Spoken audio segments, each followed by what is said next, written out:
This is the Speak For Yourself podcast featuring the best of Colin Cowherd and Jason Whitlock. I'm your host, Jason McIntyre. Happy post-Super Bowl Monday. My gosh, we had fun in Houston, and then the game happened. And let's just say this week's show is going to be off the hook because, gosh, I can't stop talking about the Falcons choke. Colin reminds us he was at the game with all the Fox executives, and it was not a great Super Bowl until Lady Gaga dropped the mic and the party got started. Whitlock doesn't blame Matty Ice for the collapse last night by the Falcons, although I start to sway him later in the show. Mr. Hall of Fame Chris Carter checks in to break down why Tom Terrific, Super Bowl record setter, would be crazy to retire. And finally, the guys debate if the Falcons can get back to the Super Bowl next year, although mentally they got to be fried, huh? Ready for Speak For Yourself? Cowherd and Whitlock, take it away. All right, welcome to the show. Colin thinks the Patriots are now officially the greatest dynasty of all time. And Jason actually thinks Tom Brady should think about retiring. Speak For Yourself starts now. I do believe that. It's a good time to retire on top. Oh, how about a couple Awesome more? time to I could take retire two on more, then I'll be satisfied. All right, hello and welcome. Joining us today, our Hall of Famer Chris Carter, the MVP of SF1 Super Bowl coverage, and Super Bowl champion Eric Davis. Let's start in Houston, where we witnessed a Super Bowl comeback of epic proportions after Matt Ryan and the Falcons dominated the first half. Tom Brady and the Patriots turned on the Magic, scoring 31 and unanswered points to capture the 5th Super Bowl championship of the Brady-Belichick era. And as you see there, Sunday night's 25-point comeback was by far the biggest in Super Bowl history. Colin, was last night's the most memorable Super Bowl ever? I don't want to fall into the trap every year that it's the best game, but I thought it had the most elements. You had Brady's 5th Super Bowl. You had the greatest comeback. You had multiple records broken. You had the Deflategate soap opera. I thought there was a lot of elements going into the game. I mean, even before the game started, you're thinking, oh, my God, Goodell, trophy, Brady. There was a lot of discomfort with that game. I felt it was two games. I thought Atlanta looked like the superior team.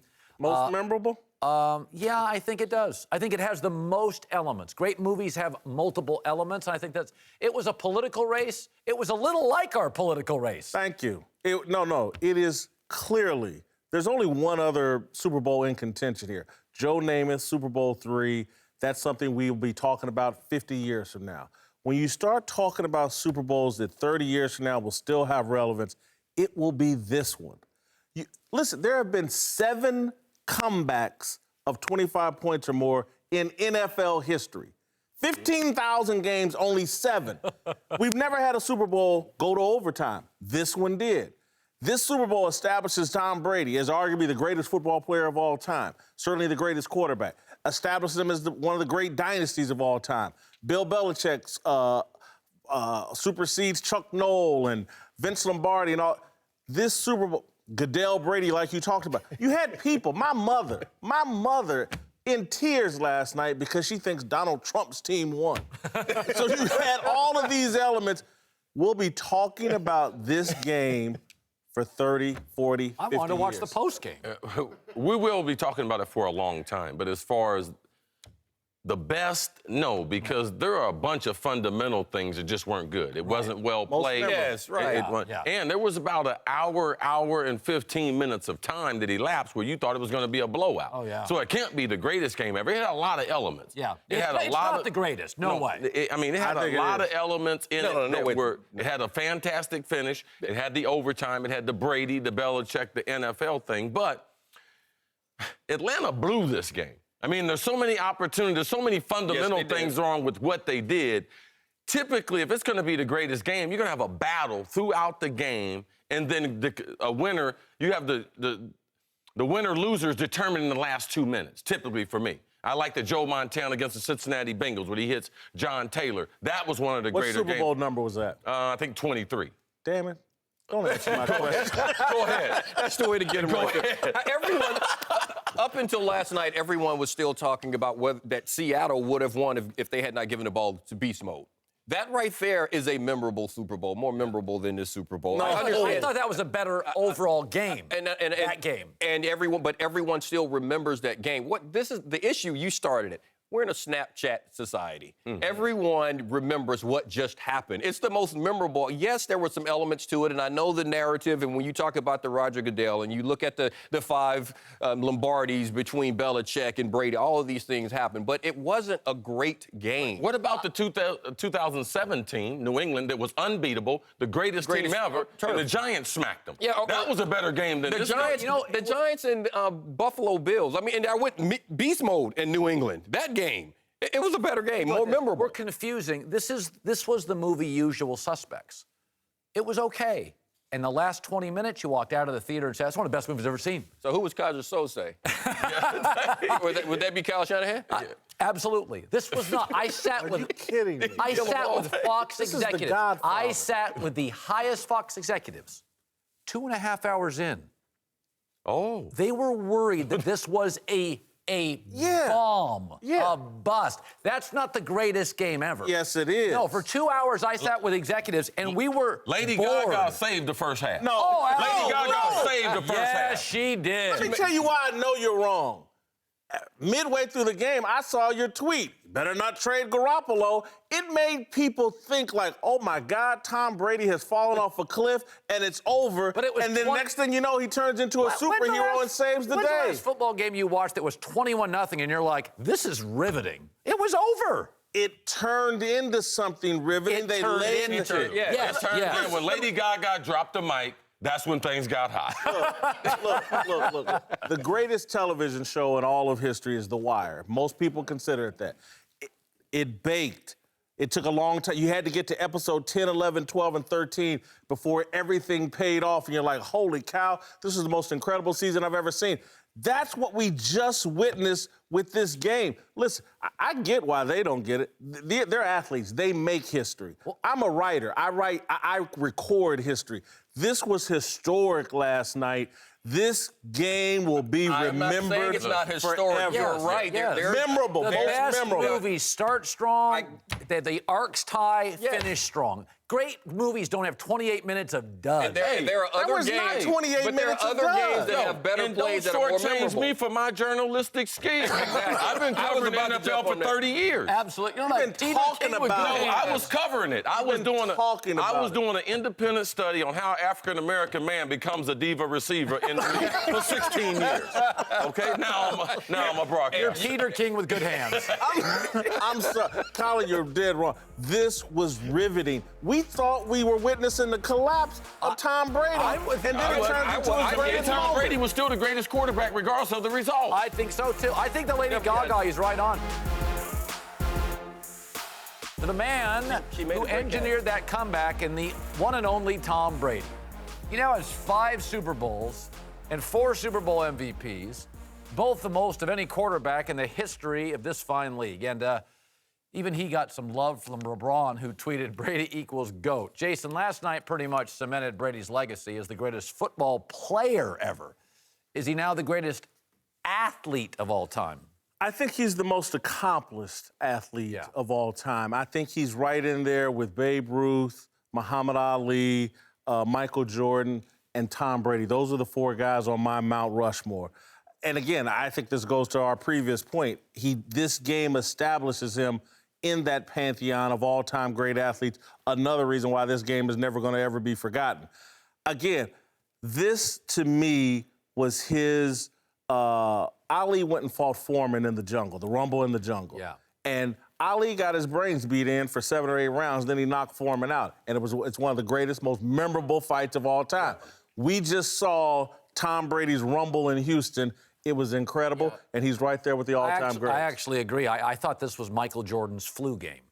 Like what separates Ali is that fight, and Michael's the flu game. I mean, I can't get out of bed at 104. I mean, he scored whatever he scored. Brady's career has largely been about coachability, discipline, efficiency, smart, willfulness. I mean, we all know he's really good. This was mythical. This was what? It was record. I'll give you that. I mean, it was. And now he's done it against that Seattle defense is one of the best assembled in the salary cap era. And Atlanta I mean, I thought like Tom's career, and I've always loved him, because what he does is what I like. I like this efficiency and discipline. I think it's kind of counterculture today. But that was mythical. That's Halo stuff. That's Zaire. That's 104 hitting jumpers. It's the first time I walked out and I'm like, he's floating to that locker room. It felt different to me. I hear what you guys are saying, but greatest athlete, greatest quarterback, okay, I can give you that. We can have that discussion. I'm going to put him in there. Greatest football player, I'll put him in the conversation, but I don't even think he's the most dominant football player. So I can't even give him the greatest football player. I think Lawrence Taylor was the most dominant football player ever. Reason being, he didn't need someone to catch the ball for him. He didn't need someone to block for him. All he did was line up and move the human being in front of him. Had a much easier job than Tom Brady. But he also was more dominant. I'm not saying that what he did is as hard. That's what I'm saying. As great as, when you want to have the discussion about the greatest players, okay, I can throw him in there, but I'm not going to give him the greatest athlete. Most accomplished, like you said. We can throw all of those things in there. And Chris, I'm going to let you get in here, but that's the thing about it. I'm not going to give him. He's not the most dominant football player in my mind. No. So I can't make him the greatest athlete. The one thing that makes Brady part of this conversation that's very intriguing is he wasn't a youth prodigy. If you look at the great, Jim Brown was the best lacrosse player ever, a dominant force. If you look at Lou Alcindor, Kareem Abdul-Jabbar, even Muhammad Ali at a young age were tremendous. Michael Jordan, he got cut by his 9th grade team, but I saw Michael Jordan in high school. He was still first-team All-American in high school. So their athleticism supersedes Brady, but their stories are equal. To me, he's just a modern-day Bill Russell with more talent. Less talent surround him, so he gets more credit. Like Bill Russell, they say he's the most accomplished, but he had a lot of great players around him. All Hall of Fame. So now with Brady, besides Belichick, he gets a lot of that credit. So for me, he would be in the conversation. Influential is an interesting word. We all grew up with football had huddles. Last night, New England had 93 plays. The ability now with no huddles, I mean, it just sounds funny. Atlanta's defense was on the field for 93 plays. That's because their offense wasn't on the field. Well, but I don't know that's if that two was about games in the tempo. 70s. Yeah. The ability now for a quarterback to have that much influence over a game. This is why the league is almost becoming unfriendly for coaches. If I don't have a quarterback, even Bill Belichick can't survive. To have 93 snaps of influence. That's why I told you last week, a running back can't be MVP. He can be, what's that thing they give in Hollywood? For best supporting actor, Yeah, the best supporting MVP is Ezekiel Elliott. I'm taking 82 snaps, 74 snaps. My influence in the sport has never been greater. Not unless you have a defense like Denver or Baltimore or some of these defenses. That's a community. Yes. James White had a lot of influence on that game. I want to go back to, why I say Brady stands with the greatest of the greats. Listen, quarterback is the hardest thing to do in sports. Agreed. It used to be, they used to talk about hitting a baseball or some other stuff. Standing in that pocket with 300-pound guys that run faster than you, hit you. He got hit yesterday. A lot. A lot. And survived it all and played his best football at the end of that game. He survived the storm better than any. Again, that's what I've always respected about him, is in the pocket, he's fearless, even at age 39. He got beat up and still played at the high level. Again, that was Muhammad Ali and Zaire. Still all happened, but this is why I'm saying still you have to take into account the greatest. I understand that he's standing in the eye of that chaos playing quarterback, hardest thing to do. But also, Edelman had to catch a ball off someone's leg. Hogan had to finally start catching balls. Mitchell had to start catching balls outside where they don't like throwing the ball. James White made things like that have to happen. That's why I'm saying, yes, he's a part of the narrative when you want to talk about most accomplished and the things that he's done. We all understand greatest at his position. We can have that conversation. Greatest overall athlete, that's a different conversation. I was thinking about this. If I said boxing in America, just go domestic here. Boxing, I just think of Ali's face. If you say hockey, I think of Gretzky's face. If you say basketball, I think of Michael Jordan's face. This morning, I think of Brady's face. 100%. And soccer hasn't provided one for us yet in America. That's the one that nobody, Landon Donovan, but there's not enough. Pele. That's what I'm saying. Pele globally, absolutely. But America hasn't provided us with that soccer face. But I think last night Brady became that. Brady became what I thought, and I still think Aaron Rodgers has a chance to be, but you're absolutely right. Tom Brady right now is the face of football. He's one of the greatest athletes of all time. All right, welcome back. Chris Carter, Eric Davis are back with us. Let's talk Matt Ryan, who was sort of invisible for about an hour last night. He said, quote, no words to describe last night's loss. The league MVP was pretty good for most of the game, pretty good, but the Falcons' offense collapsed in the second half. And Ryan had a lousy fourth quarter, failing to move the ball and giving away a huge fumble that kept the Patriots in the game. I think he deserves some blame, lacked a little self-awareness down the stretch. What say you? Everybody on the Atlanta roster deserves some blame. Matt Ryan would be far, far, far down on my list of people I would blame. Kyle Shanahan, Dan Quinn would be at the top of my list. He shouldn't have taken that sack. That's the biggest knock I can give on him. In terms of that fumble, some guy goes unblocked and ramrods you while you're trying to throw the ball, you're going to cough that up. But I thought he played a really spectacular game, particularly in the first half.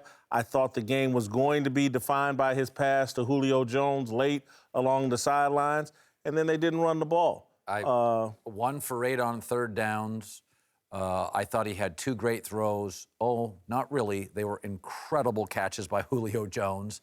He had the better... Someone did throw that ball. Julio didn't catch it and throw it. That was Julio. There's nobody else in the league catches that You got to ball. envision. Well, I'm not into envisioning. I'm into invisible for an hour and a half, lacked self-awareness, 1 for 8 on third downs. Listen, when you are playing, this is a little Steph Curry. Steph Curry shrank. No, this guy didn't shrink. I mean, you can throw stats 1 for 8 around. on third down. That's a stat. I watched the game. That's a big stat. It's a stat, though. But I have better players than you do. I have a running game. You don't. I have Julio. You don't. I have an offensive line that's more veteran than yours. I have a lead. I don't call the plays. If I'm an MVP, I'm an MVP, I audible the plays. Well, they got good plays called. And this is, when you watch football, and we're just consumed with the quarterback. Yeah. And we already have the script and the narrative already written. I'm going to already give him credit, and I'm already going to give him blame. But the truth of the matter, the biggest play, the biggest moment, they had a good play call. Matty Ice drops back. He's getting ready to throw on rhythm. And you can watch his running back. They have everyone else blocked. He's got the guy he wants to throw to. He was throwing on time. But it's the ultimate team sport, and if everyone does not do their job, and there with Freeman not blocking Hightower, which caused the fumble, tremendous momentum, switch in field position, all Atlanta needed was a field goal. Or even if they go 3 more downs and punt the ball. Even if they punt the ball, there's still the probability of them winning the game, it goes up. So we got to stop this and be able to analyze the game. You need help. On third down, he didn't get help. All right, the defensive game plan of New England adjusted in the second half. That's what they happened. would not let them get on the edge, all right? And Kyle Shanahan, the offense, didn't. Their kickoff returner, the last kickoff return with 51 seconds. Why does he bring it out? He only gets to the 15, 16-yard line compared to an automatic downing it, getting the ball to 25 with no timeout. It was a tale of 2 halves because the coaching staff, looking at the first half of this game, Belichick and his staff, they were grossly outcoached. And some of the decisions that they were making up. And no one has said that leading up to that. That's a great... we talk about Belichick being the greatest coach of all time. He was getting grossly outcoached in that game. The game plan that they had, Atlanta knew what they were doing in that first half. Defensively, they were stopping that offense. Now, there were some drop balls here and there, but they knew what they were doing. Halftime happens, and they made adjustments, and Atlanta did not adjust. So you're going to get, as Chris just said, the blame is going to be given to the quarterback if they lose. He's the MVP if they win. That's the way it happens. But they needed more help. They needed, and Kyle Shanahan, I'm with you. Blame goes to everyone in an Atlanta uniform, but you got to go further up the food chain to the coaching staff to place the most rushing blame. up to the line, snapping the ball with in the third quarter. Yeah, but it's you are leading 28-3. Getting an onside kick and doing nothing with it. All of these things. Listen, they ran 12 pass plays and 4 rushing plays, I think, after taking a 28-3 lead. That's an upstairs decision. Yes. Listen, and Chris is right. Freeman blew the block. But they were in shotgun on 3rd and 1. The guy dropped back 2 or 3 more steps. Brutal. That's Shanahan. Again, they get the first down on the 22-yard line with Julio Jones. They lose a yard on first down running. Go back to the run. They went shotgun, drop back to the board. Jason, audible. Look, we got a team here. If the teleprompter don't come up, if the GIF is not working, if the man behind the TV, if it don't work, we still keep doing our job. We don't blame them. Like, we don't blame them. Oh, man, you got to get my copy of my video sooner. No, because we are a team. We will take the blame. All right? But in a real football game, man, you got an assignment to do. Your assignment is, Freeman's assignment was just as important as Matty Ice's assignment to get rid of football. No doubt about it. But if you're going to be most valuable player, it's called audibling. Tom does. But who's to say he didn't audible to that play and set the protection? Well, they had the perfect protection. They had the perfect protection. If he audible, when it was 3rd and 1, and they're in the shotgun, and then they go back further, you got to audible out of that play. No. That's very hard to do. When you got a whole season's worth. It's impossible. You can't do it. But listen, let's just slice up the game. For about 3 quarters, Tom Brady was having a bad game under most people's standards. Yeah. And Matty Ice, up until 28-3, was perfect. Well, they weren't asking a ton of him. So what? He had to leave. They didn't have to. What do you mean? Brady won 2 or 3 Super Bowls like this, and give him all the credit. Well, he was getting ready to do the same thing. You're saying a little more. In the first 3 quarters, wasn't it really Atlanta's defensive line and the Falcons running back? No, let's go back to your slogan. Yeah. Do your job. Love that. Remember that? That's what Freeman. Atlanta was doing for the first 3.5 quarters. They were doing their job. I'm telling you, they were better coached, better prepared, and they were out there. I liked Atlanta's defensive line, but what I was most impressed with Atlanta was their secondary. Their coverage was immaculate. Yes. And their tackling was immaculate. Yeah. When the yards after catch, the first 3-4 quarters, there was none of that. But they didn't make the plays they needed to make. No. They ran out of steam. They were on the field too long. They had a lot of Pete Carroll, a lot of holding and grabbing them DBs. On the field too long. On the field too long. Pass interference. But, the circus catch by Edelman, that should have been an interception, okay? And then, remember it, and then there was the last pass to Bennett before the final walk-off touchdown. Should have been an interception. Big beast. So you believe what you see. You have to make those plays. To last night's winning quarterback, Tom Brady, reportedly the Patriots expect the 39-year-old Brady to play another 3 to 5 years, and Brady doesn't appear to be thinking about retirement, saying today, if it was up to my wife, she'd have me retire today. She told me that last night. I said to her, too bad, babe. Colin, should Brady listen to Giselle and consider retiring? No, I mean, she's not going to consider retiring from the catwalk if she's the #1 supermodel in the world. I mean, he's the #1 player in the league right now. You don't retire now. Jerry, it's funny. We would never ask a wide receiver or a corner after a Super Bowl and their MVP, it's time to sit it out. But a quarterback's like, you've played long enough. By and large, he got hit yesterday. Yes. And he got banged against Denver and a little against Houston. But primarily in his life, he ain't gotten hit much. Now, this O-line, center guard's pretty young. Mm-hmm. And in the last couple of years, they've been rebuilding it. Right. And it's been a little choppy. But Tom has lived a pretty good life. Tom has lived. 39. He's been driving that Mercedes. That offensive line has been the most consistent. He's 39. I know, and people it's at 39 in pro sports retire. You don't retire as a golfer the minute you win the Masters. He just. John Elway won the Super Bowl, walked away. John Elway was beat up. He couldn't play. Because John was beat up. His knees walked away before Jim Brown, Barry Sanders. Jim Brown walked out. Barry Sanders was on a horrible team. And if they could have traded him to Oakland, Barry Sanders would have kept playing football. Why does Tom Brady have to do what everybody else is doing? 39, it doesn't take as many hits for you to feel it at that age. There was a reason why. For 3 quarters, and again, I'm not knocking Tom Brady at all. I've compared him to Muhammad Ali. For 3 quarters, he didn't look that damn good. By the way, every guy watching the game wishes they were playing. Why would the guy playing want to go home and have to deal with kids? Because you can be smart enough to see. Hold on. Can I say this? Let me just say this. Please, You're saying before I for explode. 3 quarters of a game, Tom Brady didn't look like the player that he's been. Okay, Yeah. what about the rest of the season that he played, okay? Great How did he season. play? I'm talking about going out on top. Okay, no, but now, so I'm saying don't go out, because look at what Tom Brady has for him. Tom Brady is not an Elway. He's not a Brett Favre where their game is built on their athleticism. We had that discussion. He's going to stand in the pocket behind what you said, that center and guard exchange, but he doesn't take as many hits, and he hasn't, because his game is predicated on him staying there. His offensive coordinator isn't leaving. His offense isn't changing.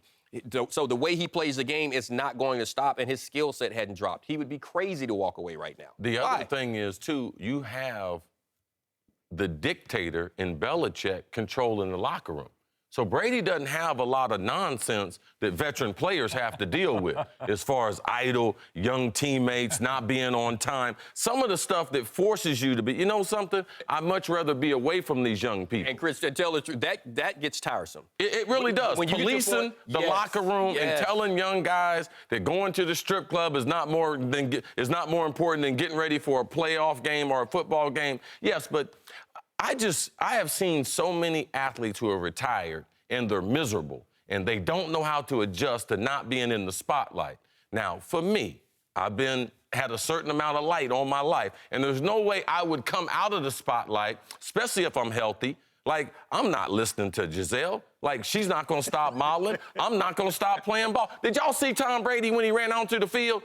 And 60,000 people stood up and cheered. Now, who's walking away from that? That's her. And that Who's walking away? People have done it. Let me tell you something. People have done it. Can you imagine the type of hat you would have, the type of suit you'd have on if you were Tom Brady? Stop. You don't believe that mess, man. Yes, I do. Stop it. No, you wouldn't. We get way too caught up Who on walked away. First, no actor walks away after an Oscar. Like, why are we consumed with walking away on top? Because you're comparing it to an actor. This guy is risking his health. He's out healthy, there. though.